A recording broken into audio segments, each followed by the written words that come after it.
अस्सलाम वालेकुम friends, Ajmal Canada से।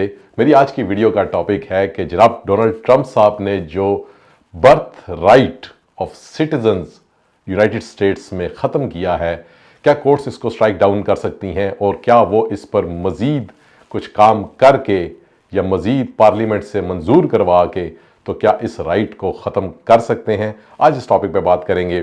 कॉन्स्टिट्यूशन की उस अमेंडमेंट की भी बात करेंगे जिसकी जो ये इख्तियार देती है किसी भी शख्स को कि अगर उसके यहाँ पैदा होता है यूनाइटेड स्टेट्स में तो उसको सिटीजनशिप मिल जाएगी। और ये भी डिस्कस करेंगे कि कोर्ट का जो केस है इस मामले में, सुप्रीम कोर्ट का केस, वो क्या है। वीडियो शुरू करने से पहले मैं हूं अजमल, आप देख रहे हैं मेरा यूट्यूब और फेसबुक चैनल। वीडियो अच्छी लगे लाइक करें, शेयर करें, सब्सक्राइब करें और बेल का बटन भी ज़रूर दबा दें। मैंने अपनी पिछली एक वीडियो में बताया था कि मैं पूरा प्रॉपर केस लॉ की हेल्प से आपको ये बताने की कोशिश करूंगा कि यूएस में जो किसी भी बच्चे का बर्थ राइट है सिटीजनशिप का, ये ख़त्म किया जा सकता है या नहीं। एग्जीक्यूटिव ऑर्डर के ज़रिए ख़त्म किया जा सकता है या एक्ट ऑफ पार्लियामेंट के ज़रिए किया जा सकता है, कोर्ट के ज़रिए किया जा सकता है या इसको कॉन्स्टिट्यूशन अमेंडमेंट के ज़रिए किया जा सकता है। आज के इस सारी वीडियो का टॉपिक यही है और जो काफ़ी सारे लोगों की क्वेरीज भी हैं इस हवाले से, और लोगों ने जो अपडेट्स आ रही हैं कि काफ़ी सारे लोगों ने अपने प्री मैच्योर्स बेबी डिलीवर करवाने शुरू कर दिए हैं और करवाई भी हैं, सिर्फ इस वजह से कि पार्लियामेंट कोई ऐसा कानून ना पास कर दे जिसकी वजह से उनसे ये उनके बच्चों से सिटीजनशिप का राइट ख़त्म कर दिया जाए। तो सबसे पहले मैं चलूँगा उस क्लॉज की तरफ जो कि इस वक्त कॉन्स्टिट्यूशन का हिस्सा है। ये 14th अमेंडमेंट थी जो कि 1868 में पास हुई। और ये अमेंडमेंट क्या है ये जरा सुन लीजिएगा। All persons born or naturalised in the United States and subject to the jurisdiction thereof are citizens of the United States and of the state where they reside. यानी कि कोई भी बच्चा जो सरजमीन ऑफ यूनाइटेड स्टेट्स पर पैदा होता है वो उसको यूनाइटेड स्टेट्स की सिटीजनशिप दी जाएगी। अब ये तो वो क्लॉज है जो कि 1868 में इनकॉर्पोरेट की गई। अब इसको जो जनाब डोनाल्ड ट्रंप साहब ने ऑर्डर दिया है, ये मैं बताता चलूं कि ऑर्डर देने के 3 तरीके होते हैं। आप अपनी जो एग्जीक्यूटिव है वो ऑर्डर दे सकता है, एक उस तरीके से भी कोई काम करवाया जा सकता है। दूसरा तरीका होता है act of parliament, simple majority के ज़रिए आप कोई एक्ट बनाते हैं, वो एक प्रोसीजर होता है, पार्लियामेंट में डिबेट्स होती हैं और दोनों ईवानों में पार्लियामेंट और सेनेट में अप्रूव होता है और उसके बाद जाके वो कानून बन जाता है, जिसे स्टैच्यू भी कहा जाता है। और तीसरा तरीका होता है कि कॉन्स्टिट्यूशन में अमेंडमेंट। तो कॉन्स्टिट्यूशन में जो अमेंडमेंट होती है वो यूनाइटेड स्टेट में 2/3 मेजॉरिटी के साथ होती है और उसमें काफ़ी सारे और भी चीज़ें इन्वॉल्व होती हैं। तो उन्होंने अपना पहला यानी कि चीज़ इस्तेमाल की और उन्होंने एग्जीक्यूटिव ऑर्डर के ज़रिए इसको इम्प्लीमेंट करने की कोशिश की। और एज ए लॉ स्टूडेंट मुझे उस टाइम ही पता था कि ये नहीं हो पाएगा, क्योंकि एग्जीक्यूटिव ऑर्डर के ज़रिए आप कॉन्स्टिट्यूशन में जो अमेंडमेंट हुई है, कॉन्स्टिट्यूशन का जो पार्ट है वो उसको आप चेंज नहीं कर सकते। ये एक्ट ऑफ पार्लियामेंट के ज़रिए भी नहीं चेंज कर सकते। यानी कि कॉन्स्टिट्यूशन में एक चीज़ अगर शामिल हो गई है तो उसको आप सिंपल मेजॉरिटी से या एक्ट ऑफ पार्लियामेंट के ज़रिए भी आप उसको चेंज नहीं कर सकते। ये चैलेंज होना ही था और एज ए लॉ स्टूडेंट मुझे ये पता था। लेकिन मैं आपको एक बड़ी इंटरेस्टिंग बात बताऊं कि जो जज साहब जिन्होंने ये उठा के एग्जीक्यूटिव ऑर्डर बाहर फेंका है और इसको रद्द कर दिया है, टर्न डाउन कर दिया, उन्होंने भी बड़े स्ट्रॉन्ग मैसेज दिया है। उन्होंने कहा क्या कोई भी वकील ऐसा नहीं था जो प्रेसिडेंट साहब को ये बता सके कि ऐसे नहीं होता।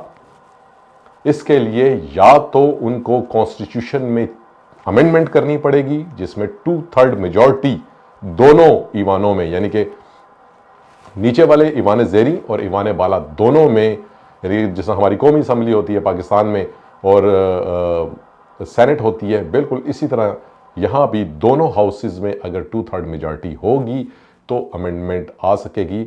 और ये अमेंडमेंट होगी तो भी चैलेंज हो सकती है और इस पर अदालतें क्या फैसला करती हैं एक अलग बात है। मैं इस पर आपको एक की केस बताता हूँ जो है United states versus Wong king arc. ये 1898 में ये केस हुआ है और बड़ा वाइटल केस है इस मामले में। और इसमें एक शख्स जो है वो पैदा हुए सैन फ्रांसिस्को में और चाइनीज़ पेरेंट्स के घर, और वो जो दोनों पेरेंट्स थे वो सिटीजन नहीं थे यूनाइटेड स्टेट्स के। और जब ये शख्स एंटर हुआ कनाडा यूनाइटेड स्टेट्स में, तो इसको एंट्री नहीं दी गई ये कह के कि भाई आप जो है वो सिटीज़न नहीं है या आपके पास राइट नहीं है।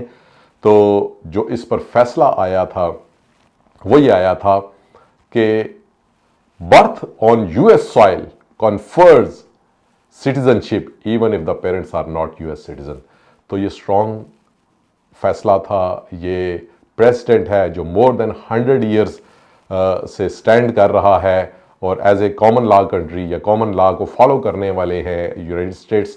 तो प्रेसिडेंट को चेंज करने का तरीका सिर्फ एक होता है, या तो अमेंडमेंट की जाए कॉन्स्टिट्यूशन में तो फिर उसको वो वैलिडेट हो सकती है, या फिर सुप्रीम कोर्ट अपने 100 साल पुराने फैसले को रिव्यू करे, पिछले फैसले को कलअदम करे और अगला फैसला दोबारा दे और ये कहे कि जी नहीं हो सकता, तो फिर तो पॉसिबल है।